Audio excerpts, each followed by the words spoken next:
Good morning students. आज हम पढ़ेंगे विटामिन्स के बारे में। Home science BA part second के फूड्स एंड न्यूट्रिशन पेपर के अंतर्गत पोषक तत्वों के अंतर्गत ये एक महत्वपूर्ण विषय है। विटामिन्स दो प्रकार के हैं, वाटर सोल्यूबल और फैट सोल्यूबल। इसके बारे में भी हम चर्चा करेंगे।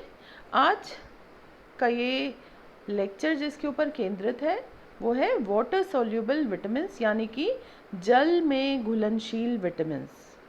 आज इसके बारे में जानेंगे। सबसे पहले तो विटामिन्स क्या है। विटामिन्स वाइटल प्लस अमीन्स दो शब्दों से मिलके बना है। वाइटल से तात्पर्य क्या है? वो तत्व जो बहुत महत्वपूर्ण है। अमीन्स ये एक प्रकार के यौगिक हैं, कंपाउंड्स हैं, यानी कि कुछ ऐसे पोषक तत्व जो हमारे शरीर के लिए कम मात्रा में आवश्यक हैं ताकि शरीर की महत्वपूर्ण क्रियाएं संपन्न हो सकें, वही विटामिन्स कहलाते हैं। विटामिन्स किससे बने हैं? Carbon, hydrogen, oxygen. विटामिन्स को माइक्रो न्यूट्रिएंट्स क्यों कहते हैं? क्योंकि माइक्रो से क्या तात्पर्य है? जो कम मात्रा में, जो कम मात्रा में आवश्यक है, कम क्वांटिटी में ज़रूरी है, जिसकी मांग हमारे शरीर में, तो वो न्यूट्रिएंट यानी कि पोषक तत्व। तो कम मात्रा में, माइक्रो क्वांटिटीज़ में जिन पोषक तत्वों की आवश्यकता हमारे शरीर को होती है, मांग होती है, उसे विटामिन कहते हैं। और इसीलिए माइक्रो न्यूट्रिएंट से तात्पर्य यही है। तो वो सबके अपने अपने रासायनिक नाम हैं सारे विटामिन्स के, और जो लेटर है उससे रेफ़र करता है। जैसे आपने नाम सुना होगा, vitamin A, vitamin B, vitamin C, vitamin D. तो ये क्या है? ये अपने लेटर से रेफ़र किए जाते हैं। आज हम अपना जो प्रस्तुतिकरण है वो किस प्रमुख रूप से दो तीन बातों के ऊपर केंद्रित करेंगे। कुछ एक विटामिन्स के ऊपर ही केंद्रित करेंगे, क्योंकि सबको एक लेक्चर में लेना संभव नहीं है। बहुत ही विस्तृत विषय है। तो अब आगे देखते हैं विटामिन्स के क्या प्रमुख कार्य हैं, मेन फंक्शंस क्या हैं। सबसे पहले तो विटामिन्स हमारे शरीर के लिए बहुत ही ज़रूरी होते हैं ताकि एक सामान्य स्वास्थ्य को बनाया जा सके। और बहुत सारी डेफिशिएंसी डिजीज़ेज़ यानी कि हमारे शरीर में अगर उस तत्व की कमी हो जाती है तो उसके कमी का प्रभाव देखने में आता है। और ये कुछ नाम भी आपने सुने होंगे, जैसे कि बेरी नामक रोग, रिकेट्स, ऑस्टियोमलेशिया, विटामिन ए की कमी से रतौंधी नामक रोग। ये भी बहुत कुछ कॉमन डेफिशिएंसी डिजीज़ेज़ हैं जिससे कि हम सभी परिचित हैं। इसके अलावा विटामिन्स की ज़रूरत होती है हमारे शरीर की कोशिकाओं की मरम्मत करने के लिए, उनके नियामक कार्यों को बनाए रखने के लिए। और बहुत सारे विटामिन, जैसे कि विटामिन ए, विटामिन ई, ये दोनों ही महत्वपूर्ण विटामिन्स हैं जो कि हमारे शरीर की एज होने की प्रक्रिया में या कहें कि उस एजिंग को में त्वचा, बाल और उसके स्वास्थ्य को बनाए रखने में आवश्यक होते हैं। तो एजिंग प्रोसेस से लड़ने के लिए ये विटामिन ज़रूरी होते हैं। तो यहाँ पे हम कुछ प्रमुख फंक्शंस की बात कर रहे हैं जो सभी विटामिन्स फुलफ़िल करते हैं, पूर्ण करते हैं। और कार्बोहाइड्रेट को प्रोसेस करने में भी मदद करते हैं ताकि शरीर में ऊर्जा का उत्पादन हो सके, ऊर्जा रिलीज़ हो सके। दो मेन श्रेणियां हैं विटामिन्स की, एक वाटर सोल्यूबल यानी कि जल में घुलनशील, और दूसरा फैट सोल्यूबल यानी कि वसा में घुलनशील। तो बहुत बार ऐसा होता है और बहुत सारी डाइट्स भी होती हैं जिसमें किसी एक पोषक तत्व को हटा दिया जाता है या किसी एक आधारभूत भोज्य समूह को टोटली अपने खाने से हटा दिया जाता है। वो क्यों अच्छा नहीं है? क्योंकि हम हमेशा एक संतुलित आहार की बात करते हैं। तो हमारे संतुलित आहार में वसा का भी उतना ही महत्व है जितना कि कार्बोहाइड्रेट या प्रोटीन का। हम किसी भी पोषक तत्व के महत्व को कम नहीं आंक सकते और उसकी मांग को कम नहीं कर सकते जितनी आवश्यकता आरडीए के हिसाब से, रिकमेंडेड डाइटरी अलाउंसेस के हिसाब से विभिन्न श्रेणियों में लोगों को होती है, व्यक्तियों को होती है।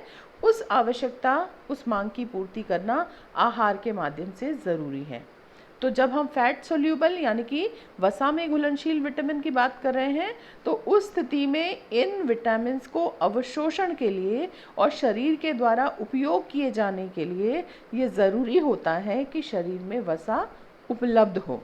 तो अगर शरीर में आहार में वसा की मात्रा बहुत कम होगी, ऐसी स्थिति में इनका अच्छे तरीके से उपभोग शरीर के द्वारा नहीं किया जा सकता।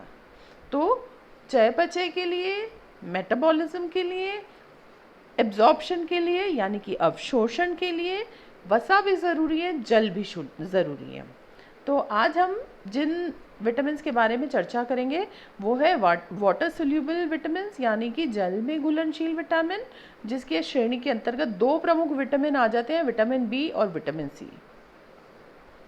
अब विटामिन बी अपने आप में एक बहुत बड़ा, इसे बी कॉम्प्लेक्स समूह भी कहेंगे कि विटामिन बी में कई सारे विटामिन्स आ जाते हैं। एक एक करके हम उसकी चर्चा करेंगे और सभी ज़रूरी हैं। और ये ज़रूरी क्यों है? क्योंकि ये शरीर में बहुत सारी क्रियाओं को कंट्रोल करते हैं या इनिशिएट करते हैं, यानी कि उसको क्रिया को प्रारंभ होने के लिए स्टिमुलाई देते हैं या एंजाइम प्रदान करते हैं या किसी अवयव का हिस्सा है ताकि वो क्रिया संपन्न हो सके। तो सबसे पहले विटामिन B1 यानी कि थायमीन के बारे में जानें। अब ये कई बार प्रश्न ये भी आता है, विटामिन बी, थायमीन से क्या तात्पर्य है?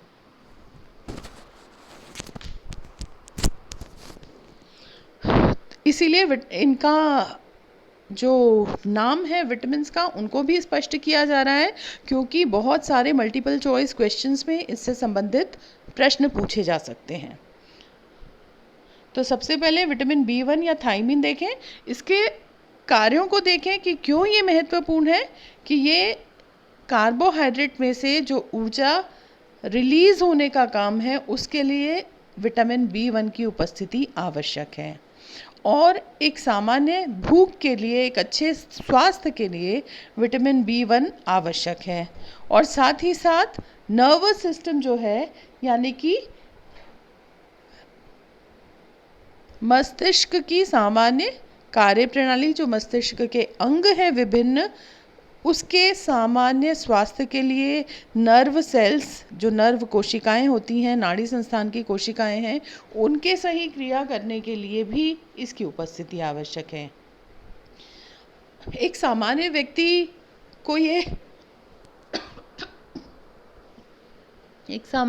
को विटामिन B1 या थायमीन कहाँ से मिलेगा? क्योंकि ये जो नॉलेज है न्यूट्रिशन की थोड़ी टेक्निकल है, लेकिन एक आम व्यक्ति के लिए महत्वपूर्ण तब होगी जब हम उसके आहारीय स्रोतों के बारे में उन्हें बता सकें। तो B1 थायमीन कहाँ से मिलेगा? मीट, ओटमील, ब्रेकफास्ट सीरियल, जितने भी ये ब्रेकफास्ट सीरियल होते हैं, कॉर्नफ्लेक्स हुए, मिलेट्स हुए और म्यूज़ली हुई, इस प्रकार के जो दूध में डाल के वो ब्रेकफास्ट सीरियल्स कहलाते हैं, जिसे हम सुबह नाश्ते में खाते हैं। फिर गेहूँ, फोर्टिफाइड वाइट फ्लोर, बहुत जगह विटामिन B1 का फोर्टिफिकेशन क्या होता है? यानी कि प्राकृतिक रूप से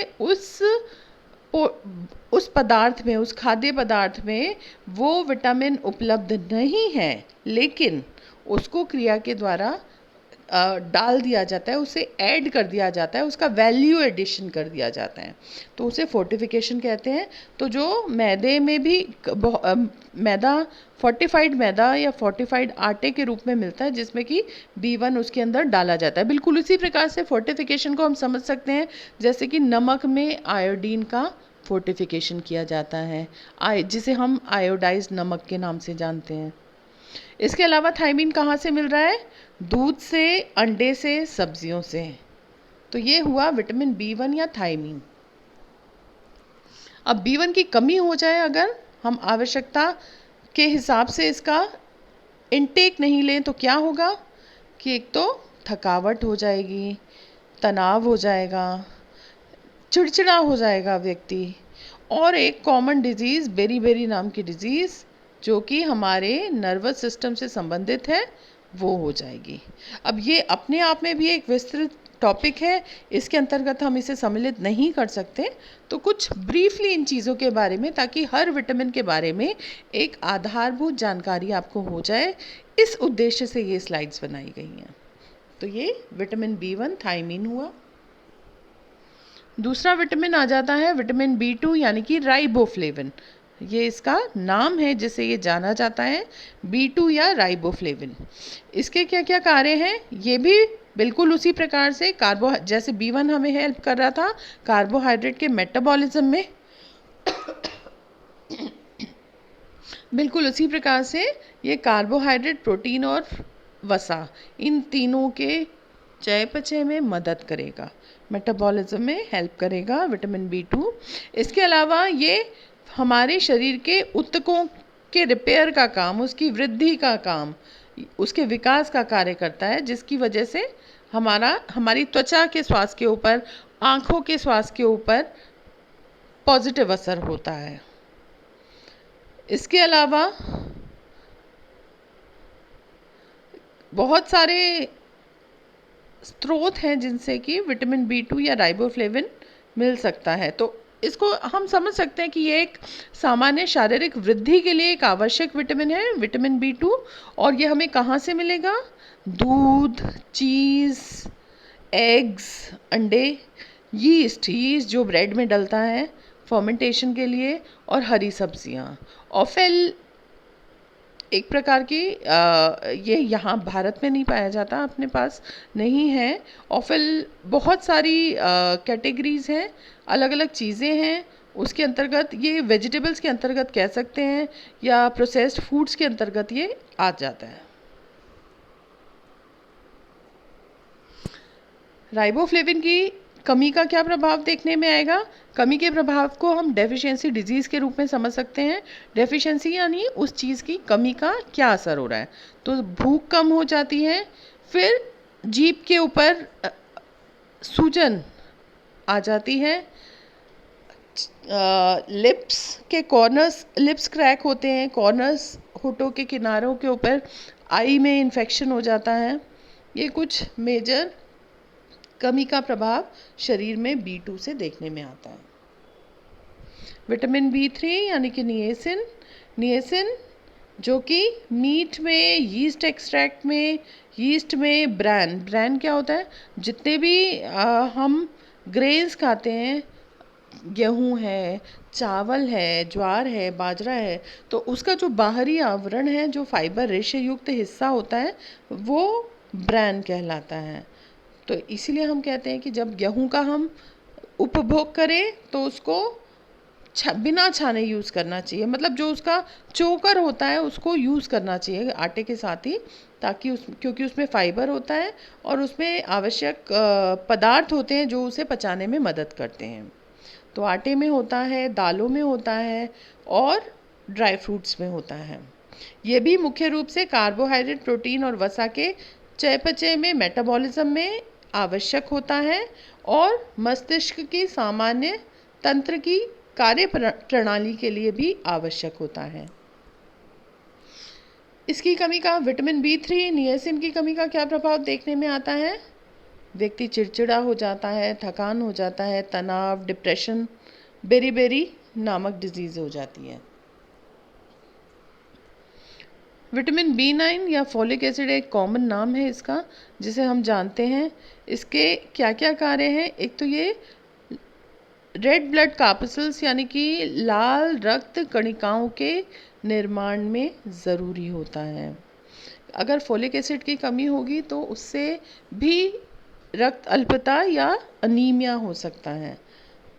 फिर मस्तिष्क के विकास के लिए, मस्तिष्क का ही वो कहीं की हिस्सा है, स्पाइनल कॉर्ड, स्केलेटन के विकास के लिए फीटस यानी कि भ्रूण, तो भ्रूण के विकास के लिए, उसके निर्माण के लिए, शारीरिक विकास के लिए, हड्डियों के निर्माण के लिए ये आवश्यक है। फिर कुछ नाड़ी संस्थान के विकारों को रोकने के लिए भी ये आवश्यक है। इसके अतिरिक्त कई नियामक कार्य जो आवश्यक हैं B9 फोलिक एसिड की उपस्थिति में होते हैं, जो कि मदद करते हैं हृदयघात से बचाने के लिए, स्ट्रोक या कैंसर से बचाने के लिए। इसीलिए विटामिन B9 की निश्चित निर्धारित मात्रा हमारे आहार में होनी ज़रूरी है। तो ये हमें किन भोज्य स्रोतों से मिलेगा? फोर्टिफाइड सीरियल से क्या तात्पर्य है? वो ऐसे सीरियल जिसमें B9 प्रोसेसिंग के दौरान मिला दिया गया है। तो फोर्टिफाइड सीरियल्स हो सकते हैं, यानी कि ऐसे अनाज जिनमें फोलिक एसिड साथ में ऊपर से प्रोसेसिंग में इंक्लूड कर दिया गया है, डाल दिया गया है। हरी पत्तेदार सब्जियां, आलू, ब्रेड, दूध, गेहूं, इन सब में फोलिक एसिड होता है। अब विटामिन B9 या फोलिक एसिड की डेफिशिएंसी यानी कि कमी का प्रभाव क्या देखने में आएगा? थकान होती है, रक्त अल्पता या एनीमिया। अगर ये लगातार लंबे समय तक इसकी कमी बनी रहेगी तो अनीमिया हो सकता है। और फिर न्यूरल ट्यूब इफेक्ट्स होते हैं। ये भी मस्तिष्क के तंत्र से, नाड़ी संस्थान के तंत्र से संबंधित जुड़ा हुआ विकार है जो विकसित हो सकता है अगर इसकी कमी लगातार लंबे समय तक बनी रहती है। और फोलिक एसिड एक ज़रूरी अवयव है, एक ज़रूरी विटामिन है जो कि गर्भावस्था में लिया जाना ज़रूरी है, वरना उससे भ्रूण का, मस्तिष्क का और हड्डियों का उचित विकास नहीं हो पाता। तो एक बहुत ज़रूरी विटामिन है। तो ये हमने महत्वपूर्ण विटामिन बी कॉम्प्लेक्स समूह के विटामिन्स के बारे में जाना। और भी है, विटामिन B12 भी है, साइनोकोबालामीन बोलते हैं जिसे, तो जो कि इम्पॉर्टेंट है कार्बोहाइड्रेट के मेटाबॉलिज्म के लिए, और हमारे गट में जो बैक्टीरिया रहता है उसके, वो भी बहुत ज़्यादा इम्पॉर्टेंट रोल प्ले करता है कार्बोहाइड्रेट के मेटाबॉलिज्म के लिए और निष्कासन के लिए। अगला विटामिन पढ़ लें बी कॉम्प्लेक्स के बाद, जो एक और इम्पॉर्टेंट विटामिन है, वाटर सोल्यूबल, जल में घुलनशील विटामिन है, वो है एस्कॉर्बिक अम्ल या विटामिन सी।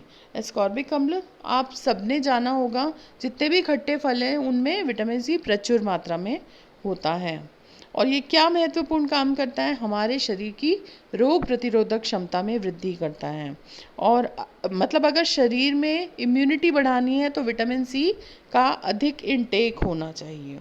फिर कनेक्टिव टिश्यू और कोलेजन के निर्माण में रक्त से जुड़ी हुई जितना भी उसके अवयव हैं, कोलेजन जो मसल्स के जो कोशिकाएं हैं उसके निर्माण के लिए एक प्रकार का प्रोटीन होता है कोलेजन, इन सब के लिए ये आवश्यक है विटामिन सी।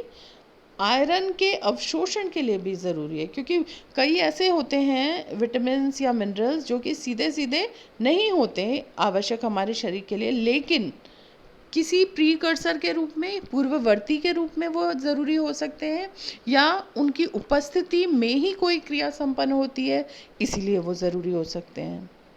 फिर अगर विटामिन सी की कमी हो जाती है तो स्कर्वी नामक रोग हो जाता है। स्कर्वी एक सामान्य रोग है, दांत मसूड़ों से जुड़ा हुआ, जो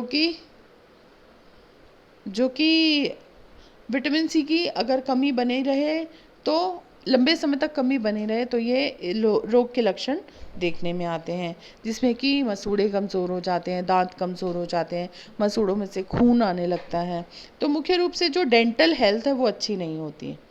फिर तो उसको रोकने में विटामिन सी का महत्वपूर्ण योगदान है, और हमारे घावों को जल्दी ठीक करने में, हीलिंग ऑफ वुंड्स, शरीर की मरम्मत के लिए, घाव को जल्दी ठीक करने के लिए विटामिन सी ज़रूरी है।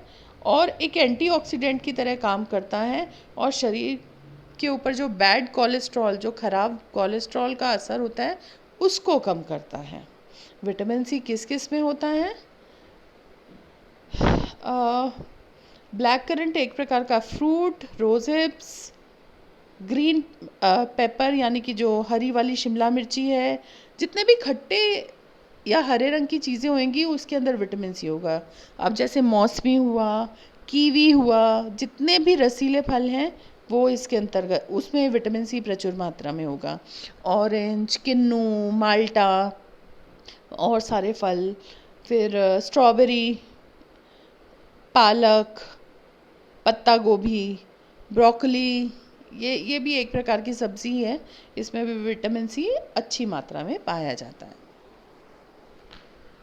अब विटामिन सी की कमी हो जाएगी तो हमने अभी बात की जैसे जो कनेक्टिव टिश्यू है, कनेक्टिव टिश्यू क्या होता है, जो जोड़ने का काम करते हैं, जैसे ब्लड, उसके कॉन्स्टिट्यूएंट्स हो सकते हैं, उसकी कमज़ोरी देखने में आएगी, उसको कमज़ोर बनाएगा। तो अगर हमें विटामिन सी बहुत ज़्यादा, इसीलिए हम कहते हैं कि रोग प्रतिरोधक क्षमता को बढ़ाता है। तो मुख्य रूप से अगर विटामिन सी की लंबे समय तक कमी किसी व्यक्ति में होगी तो वो जल्दी जल्दी बीमार पड़ेगा, जल्दी जल्दी संक्रमित होगा, कोई बीमारी से ग्रस्त हो जाएगा। फिर आयरन का, लौह तत्व का अवशोषण उसके शरीर में ठीक से नहीं हो पाएगा, उसके घाव जल्दी नहीं भरेंगे, समय लगेगा। एक कोई चोट है जो लंबे समय तक ठीक ही नहीं होगी, क्यों? ये शो करता है कि दैट मीन्स उसमें विटामिन सी की कमी है। और स्कर्वी, उसे जो दांतों से संबंधित मैंने आपको बताया ही है, ब्लीडिंग होती है, यानी खून आने लगता है, कमज़ोर हो जाते हैं मसूड़े, स्कर्वी नामक रोग विटामिन सी की कमी से हो जाता है। तो इस प्रकार से आज के इस लेक्चर में हमने जाना कि किस प्रकार से विटामिन बी कॉम्प्लेक्स और विटामिन सी, जो कि जल में घुलनशील विटामिन्स हैं, हमारे शरीर के लिए ज़रूरी हैं, वो कहाँ से हमें मिलते हैं, उसके आहारीय स्रोत क्या हैं और वो किस प्रकार से महत्वपूर्ण क्रियाएं हमारे शरीर में संपादित करते हैं। धन्यवाद।